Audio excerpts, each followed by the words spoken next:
Hello everybody, Fred here for Tag Media Network, and today we're going to be talking about Halo 4. Okay, so if we're going to be talking about Halo 4, we have to talk about Halo 3, because everybody knows that 4 comes after 3, and if you're going to be talking about 4, then you have to understand what happened at the end of 3. Oh, Fred, I already know what happened at the end of 3. I played through the last level of number 3 70,000 times. Oh, f*** you. We're going through number 3 again because I feel like it. Okay, so the point is that a refresher never hurts. So what I can tell is basically that a replacement ring for 117 fell apart and smashed into the Ark, which is known for recreating rings, and that caused the portal to collapse, creating that hell that you have to drive through at the end of Halo 3 so you can get to the frigate, so you can get your butt off the freaking place.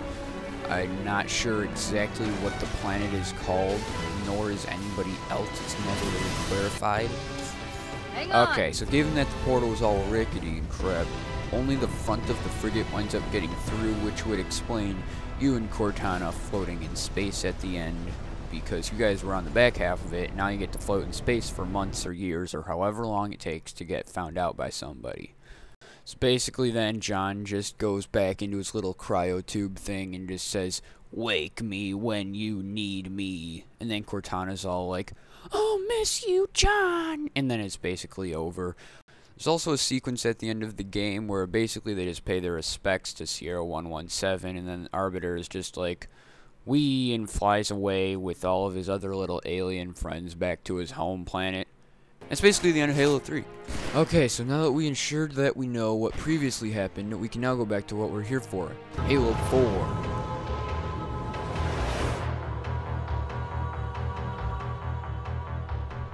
Okay, so on the Halo Waypoint channel on YouTube, they posted this concept art, but in the video description, this was written, which leads me to believe that they aren't really set on a campaign storyline or different missions or anything yet. They're really still in the development stages of the game. Okay, so given that, let's talk about development. The game is not being made by Bungie, the developer of all the previous Halo games. Bungie's handed over the rights to 343 Industries to produce Halo 4. Well, they didn't exactly just hand over the rights to it. See, Bungie's 10-year contract with Microsoft ended, and then Microsoft, having the rights, was basically just like, "Oh, hey, this company called 343 is going to take over. Bye, Bungie, you no longer get to make Halo games." And that's basically what happened.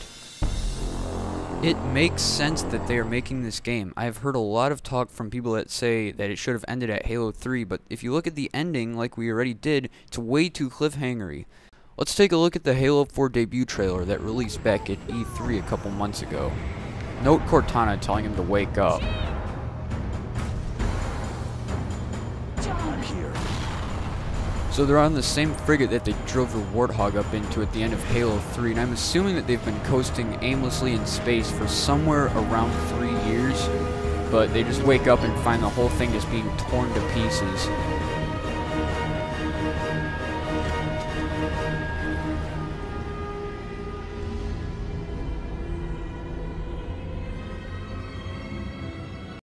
Anyways, there's still a story to tell, obviously, given the giant blue glowy thing at the end of the trailer. Here's some concept art of it.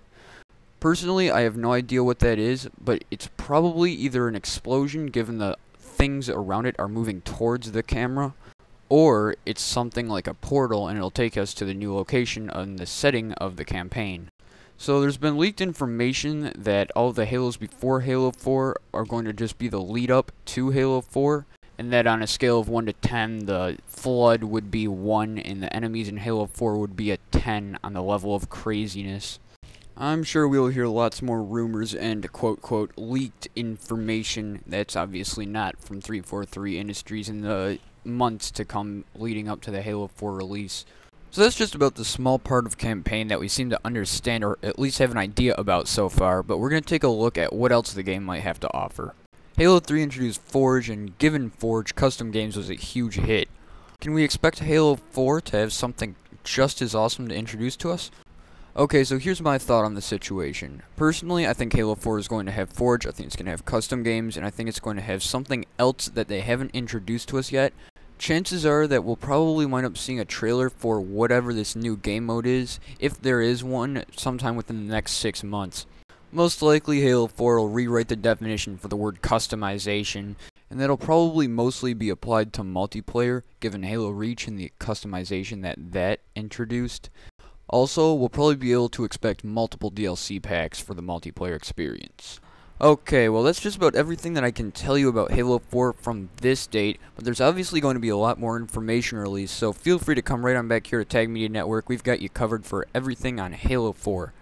And also, once the game releases, we've got you covered for things like tips and tricks, walkthroughs, achievements, and just about everything else that you'll want to know about Halo 4. So that's going to be just about it for me today.